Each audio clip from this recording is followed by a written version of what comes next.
My name is Mark, and since I was a kid, I was diagnosed with severe depression and anxiety. Recently, I've been trying to improve the quality of my life and the outlook that I have on the struggles that I deal with. I decided to make this YouTube channel to share my story, my struggles, and any tips that I have to help me overcome any of the issues that I'm dealing with. I also want to open up discussions about mental health to help out other people because these topics have been heavily stigmatized. My main goal is to continue on this path that I'm walking right now and to help educate myself and other people around me, showing you that no matter what you are dealing with, you are not alone. I'm here for you. If you'd like to support me and continue to walk this journey with me, please consider subscribing. That's all I ask. If you'd really like to follow this journey, then also hit that notification button as well so you can see when I post new videos. Thank you for watching this video. What is going on today, guys? So today I wanted to make this quick little video basically just talking about these struggles that I went through when I started dealing with my depression and anxiety. And I'm not going to go into, the different symptoms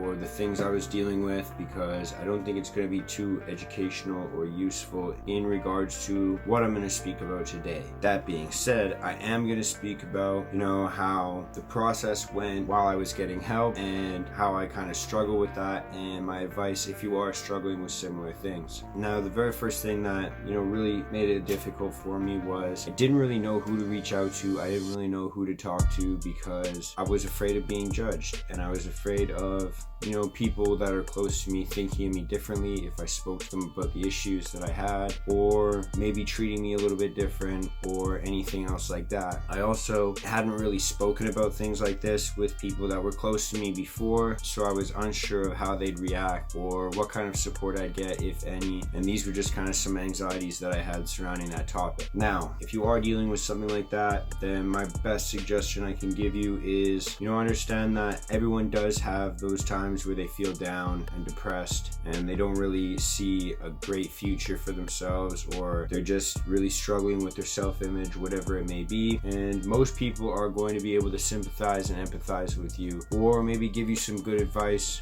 even better than the advice that I give. So if you are feeling this way, if you're feeling alone or you're feeling down, then my best piece of advice, or my number one piece of advice, would be just to reach out to those close to you, the people that you love, because you'd be surprised how useful it could be. Now, the next thing that happened was I had to reach out to my family doctor, and I wasn't really too excited on the idea of taking medication or any anti-anxiety or any antidepressants or anything like that. That being said, when I did go in for help, I was kind of grasping at straws, and I pretty much told my doctor I was down to do whatever they suggested because in my head, if I knew the answer already, I'd already be better. So I pretty much just left it up to the professionals to do what they do and try whatever they thought would be best. So I ended up taking, a few different medications for antidepressants and bouncing from medication to medication every few months, just kind of trying to find the right one for me. But unfortunately, I had a bunch of, expected or forewarned side effects, but they just didn't really gel well with my body and it didn't turn out too great. So I ended up not being on medication anymore. That being said, if you are fearful of any medication or fearful of any,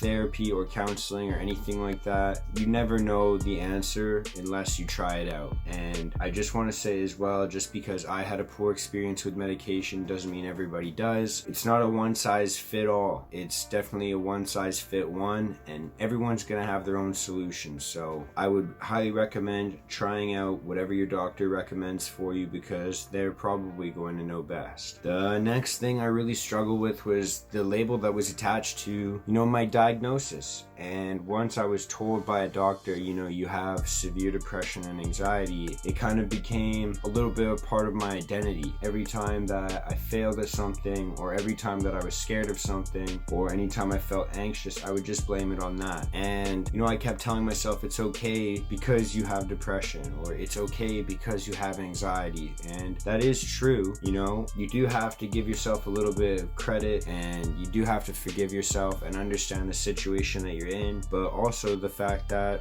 it's not a limitation for you. And just because you do deal with certain things doesn't mean that that is who you are. It is something that you deal with. health, right? And those are two separate things. It's not a piece of your identity. It has nothing to do with your personality and who you are. It's just something that you're dealing with and going through, and these things are not, permanent. They are temporary. They do get better sometimes and they do get worse sometimes. But that being said, you are who you are, and these things are not going to control your life, even though sometimes it does feel like they will. I definitely would say that one of the biggest issues was reaching out and speaking to other people about it, and not just my family and my loved ones, but my friends and my coworkers and the people around me. I just wasn't comfortable about speaking about my reality and the things that I was going through, and it came down to the fact that I didn't want people to feel like they had to walk on eggshells around me or they had to treat me different. And I'm really glad that once I started to reach out to other people, that wasn't the case, and a lot of people ended up starting to reach out to me or share their experiences with me, which really helped me out because it helped me understand that I'm not alone and nobody else out there is either, because once you start to open up with each other, it really does help create a lot of friendships and bonds that you wouldn't necessarily have unless you do reach out. So